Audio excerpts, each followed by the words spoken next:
Selamat datang kembali. Pernah nggak Anda berhenti sejenak dan berpikir, kok bisa ya saya jadi seperti ini? Kenapa saya otomatis merasa, canggung kalau salah kostum di sebuah acara? Atau kenapa kita semua kayaknya tahu cara mengantri tanpa perlu diajari secara formal? Nah, untuk pembahasan kita kali ini, Anda memberikan materi yang luar biasa menarik. Gabungan dari buku ajar sosiologi dan artikel blog. Keduanya pada dasarnya menyediakan semacam peta untuk menjawab pertanyaan tadi. Tepat sekali. Pertanyaan kenapa saya begini itu sebenarnya inti dari semua materi ini. Ini bukan proses sulap loh. Ada sebuah mekanisme, sebuah proses luar biasa yang berjalan sejak kita lahir, yang mengubah kita dari, sekedar makhluk biologis menjadi anggota masyarakat yang berfungsi. Proses inilah yang disebut sosialisasi. Misi kita hari ini adalah menelusuri peta itu, langkah demi langkah, untuk melihat bagaimana Anda dan kita semua belajar menjadi manusia dalam arti sosial. Oke, mari kita mulai. Materi Anda menjelaskan bahwa semua ini akarnya ada di interaksi sosial. Tapi kan interaksi nggak terjadi di ruang hampa ya. Pasti ada aturan mainnya. Nah, disinilah ada dua konsep kunci, nilai dan norma. Terus terang, saya kadang masih suka bingung bedanya apa. Iya. Ini emang sering ketuker sih, wajar banget. Gini deh, cara paling gampang membedakannya begini. Nilai itu adalah ide besarnya, prinsip abstraknya. Misalnya, dalam masyarakat kita ada nilai kebersamaan atau saling menghormati. Itu kan konsep di awang-awang ya. Nah, norma itu aturan konkretnya. Cara kita mempraktekkan nilai itu di lapangan. Oke. Kalau nilainya saling menghormati, normanya ya bicara sopan sama yang lebih tua atau tidak memotong pembicaraan orang lain. Jadi norma itu semacam aturan teknis dari sebuah nilai. Oke. Jadi nilai itu apanya, norma itu bagaimananya. Masuk akal, masuk akal. Dan di dalam materi itu juga dijelaskan kalau norma ini ada tingkatannya kan?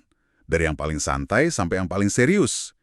Ini menarik, karena ini menjelaskan kenapa beberapa kesalahan sosial cuma bikin kita malu, tapi yang lain bisa bikin kita, masuk penjara. Betul. Mari kita urutkan secara cepat ya. Tingkat paling dasar itu cara atau usage. Kalau Anda melanggar ini, paling cuma dianggap, aneh atau nggak sopan. Contohnya cara Anda memegang garpu, atau mungkin bersendawa setelah makan. Nggak ada yang akan marah besar. Naik satu level, ada kebiasaan atau footways. Nah, di sini kita mulai merasakan adanya polisi sosial tak terlihat itu. Ini bukan hukum tertulis, tapi tatapan sinis atau mungkin bisik-bisik tetangga kalau Anda misalnya nggak permisi saat lewat di depan orang tua. Ini semacam tekanan sosial yang memaksa kita untuk nyambung dengan lingkungan. Tepat. Dan tekanannya makin kuat lagi di level adat istiadat atau customs. Ini sudah mendarah daging dalam budaya. Melanggarnya bukan cuma dianggap aneh, tapi bisa dianggap penghinaan. Sanksinya bisa berat sampai dikucilkan. Dan di puncak piramid, tentu saja, ada hukum atau laws. Norma formal yang kalau dilanggar urusannya sama negara, dengan denda atau kurungan. Oke, jadi masyarakat punya piramida aturan ini. Sekarang pertanyaan intinya, gimana semua aturan ini, dari cara memegang garpu sampai undang-undang, bisa masuk dan terinstall di kepala kita? Disinilah teori dari George Herbert Mead yang ada di artikel blog Anda jadi pusat perhatian kan? Benar sekali. Mead memberikan penjelasan yang menurut saya brilian tentang bagaimana diri atau self kita itu tidak lahir begitu saja. Diri kita itu dibangun, bukan bawaan lahir. Dan proses pembangunannya ini terjadi melalui 4 tahap yang sangat jelas. Ini seperti sebuah perjalanan epik dari seorang bayi yang egois menjadi individu yang sadar akan posisinya di masyarakat. Perjalanan epik, saya suka istilah itu. Mari kita mulai dari titik nol. Tahap 1, tahap persiapan. Ini fase bayi kan? Materi Anda bilang, di sini kita cuma meniru. Tapi meniru seperti apa maksudnya? Meniru secara buta. Bayangkan seorang bayi melihat ibunya tersenyum. Lalu otot-otot di wajahnya ikut membentuk senyuman. Bayi itu sama sekali nggak paham konsep kebahagiaan di balik senyuman itu.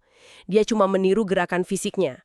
Di tahap ini, bayi adalah pusat alam semesta. Nggak ada konsep orang lain. Yang ada hanya aku dan stimulus dari luar yang bisa ditiru. Oke, jadi kayak mesin fotokopi tanpa pemahaman gitu ya. Lalu kita masuk ke tahap 2, tahap bermain atau play stage. Di sini anak mulai main peran, jadi dokter, jadi guru, jadi superhero. Tapi tunggu dulu, apa bedanya ini dengan meniru di tahap pertama? Bukankah ini cuma meniru yang lebih kompleks aja? Pertanyaan yang sangat bagus, dan ini inti perbedaannya. Di tahap pertama, bayi meniru senyum tanpa tahu artinya, kan? Nah, di tahap bermain ini, saat seorang anak perempuan bermain jadi ibu dan memarahi bonekanya, dia nggak cuma meniru. Dia sedang aktif membayangkan apa yang ada di kepala ibunya. Untuk pertama kalinya, dia mencoba melihat dunia dari perspektif orang lain. Jadi kuncinya adalah mengambil perspektif. Tepat. Dia mulai melihat dirinya sendiri dari luar. Dari mata sang ibu yang sedang ia perankan. Dia belajar, oh kalau aku nakal, beginilah reaksi seorang ibu. Ini cikal bakal kesadaran diri yang sesungguhnya. Dia mulai ngerti bahwa ada aku dan ada orang lain yang punya peran dan pandangan beda. Tapi di tahap ini, dia cuma bisa memainkan satu peran dalam satu waktu. Jadi ibu, ya jadi ibu saja. Oke, itu lompatan besar dari sekedar meniru. Lalu permainan jadi lebih rumit. Kita sampai di tahap 3, tahap siap bertindak, atau game stage. Materi Anda memberikan analogi yang sempurna di sini. Permainan sepak bola. Betul, dalam sepak bola, Anda nggak bisa cuma fokus pada peran Anda sebagai penyerang misalnya. Itu nggak akan berhasil. Anda harus paham peran kiper, back, gelandang, bahkan peran lawan. Anda harus bisa mengantisipasi, kalau saya oper ke sini, teman saya akan lari ke sana, dan back lawan akan coba motong. Anda harus memahami seluruh sistem dan hubungan antar peran secara simultan. Ini mirip seperti rapat di kantor ya. Anda harus tahu siapa yang bakal setuju, siapa yang bakal menolak, dan siapa yang cuma main HP di pojokan untuk bisa mencetak gol dengan ide Anda. Analogi yang sangat pas. Itulah game stage dalam kehidupan dewasa. Kemampuan untuk memahami sebuah sistem yang kompleks dengan banyak peran yang saling berhubungan. Anda bukan lagi hanya memainkan satu peran, tapi Anda berpartisipasi dalam sebuah permainan yang terorganisir. Anda sadar akan ekspektasi orang lain terhadap Anda dan ekspektasi Anda terhadap mereka. Jadi setelah bisa bermain sepak bola itu, anak ini sadar ada aturan yang lebih besar lagi. Bukan cuma aturan di lapangan atau di ruang rapat. Aturan ini berlaku di mana saja, kapan saja. Ini membawa kita ke tahap akhir, kan? Persis, ini adalah puncak pendakiannya. Tahap 4, tahap penerimaan norma kolektif. Atau yang Mead sebut dengan istilah kerennya, generalized other. Ini lompatan dari memahami aturan permainan spesifik menjadi memahami aturan permainan masyarakat secara keseluruhan. Generalized other. Diterjemahkan bebas jadi pandangan orang lain secara umum. Begitu. Kedengarannya seperti ada suara kolektif di kepala kita yang terus-menerus mengomentari apa yang kita lakukan. Bisa dibilang begitu? Generalized other, ini adalah internalisasi dari nilai dan norma masyarakat. Ini bukan lagi pandangan spesifik dari ibu atau pak guru, tapi pandangan gabungan dari komunitas, dari masyarakat. Ini adalah kompas moral dan sosial internal kita. Jadi ini alasan kenapa kita otomatis ikut antri di belakang, atau refleks berbisik saat masuk perpustakaan. Bahkan saat nggak ada satu orang pun yang mengawasi kita. Karena si generalized other ini sudah terinstal di dalam diri kita. Tepat sekali, Anda tidak lagi butuh orang lain untuk memberitahu apa yang harus dilakukan, karena Anda sudah menyerap ekspektasi masyarakat. Contoh dari materi Anda, ketika seorang remaja memutuskan untuk kuliah karena melihatnya sebagai jalan menuju sukses, itu bukan cuma keinginan pribadi dia aja loh. Itu adalah cerminan dari pemahamannya terhadap nilai yang dianut oleh generalized other bahwa pendidikan itu penting. Dia sudah memainkan perannya. Wow, oke. Jadi kita sudah menelusuri perjalanannya dari bayi peniru sampai jadi pemain dalam permainan masyarakat. Tapi siapa saja pelatih atau guru yang membimbing kita di sepanjang jalan ini? Materi Anda menyebutnya media atau agen sosialisasi. Benar. Dan pelatih pertamanya yang paling fundamental tentu saja keluarga.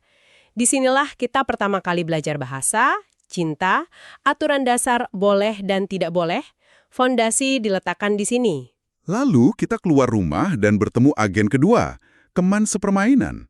Ini seperti laboratorium sosial pertama kita ya. Di sini kita belajar negosiasi. Aku pinjem mainanmu, nanti kamu boleh coba sepedaku. Belajar adil, belajar menyelesaikan konflik tanpa bantuan orang tua. Setelah itu kita masuk ke institusi yang lebih formal, sekolah.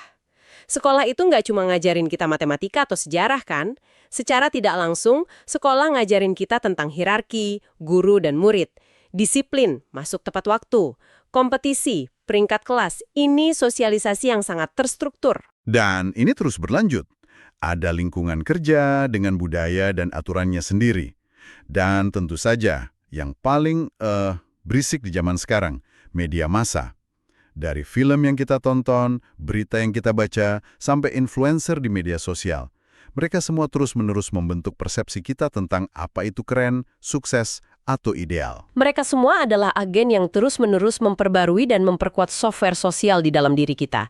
Bahkan sampai kita tua, proses ini tidak benar-benar berhenti. Oke, jadi setelah melalui semua tahap ini, dibimbing oleh semua agen itu, kita sampai di garis finish. Apa hasil akhirnya? Apa yang terbentuk dari semua proses ini? Hasil akhirnya adalah sesuatu yang kita anggap sangat personal dan unik, kepribadian kita. Salah satu sumber mendefinisikannya dengan cukup baik sebagai ciri perwatakan seseorang yang khas dan konsisten. Cara Anda berpikir, selera humor Anda, cara Anda mengatasi masalah, bahkan cara Anda berjalan, semua itu adalah produk akhir dari perjalanan sosialisasi yang panjang ini. Jadi, kepribadian yang kita banggakan sebagai inilah aku, itu sebenarnya adalah sebuah mozaik yang potongan-potongannya berasal dari orang tua kita, teman masa kecil, guru galak di sekolah, bos pertama kita, bahkan dari serial TV yang kita tonton semalam. Tepat, kepribadian kita bukanlah sesuatu yang muncul dari ruang hampa. Ia ditempa, dibentuk, dan dinegosiasikan melalui interaksi tanpa henti dengan dunia di sekitar kita. Inilah proses yang luar biasa rumit, yang menjadikan kita anggota masyarakat yang fungsional, namun tetap dengan kombinasi pengalaman yang unik. Jadi, kita telah membedah perjalanan luar biasa dari seorang bayi yang hanya bisa meniru ekspresi wajah, menjadi seorang individu kompleks yang bisa menavigasi ribuan aturan sosial tak tertulis tiap harinya. Ini adalah proses yang kita semua lalui seringkali tanpa kita sadari, yang secara fundamental membentuk siapa diri kita hari ini. Dan ini meninggalkan satu pertanyaan terakhir yang menarik untuk Anda renungkan, yang dibangun langsung dari semua yang kita bahas.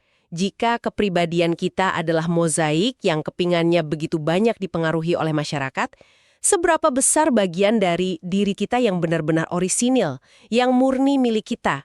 Dan saat nanti Anda berinteraksi dengan orang lain, coba perhatikan sejenak. Aturan tak terlihat apa dari generalized other yang sedang bekerja dan mengatur percakapan Anda saat itu juga.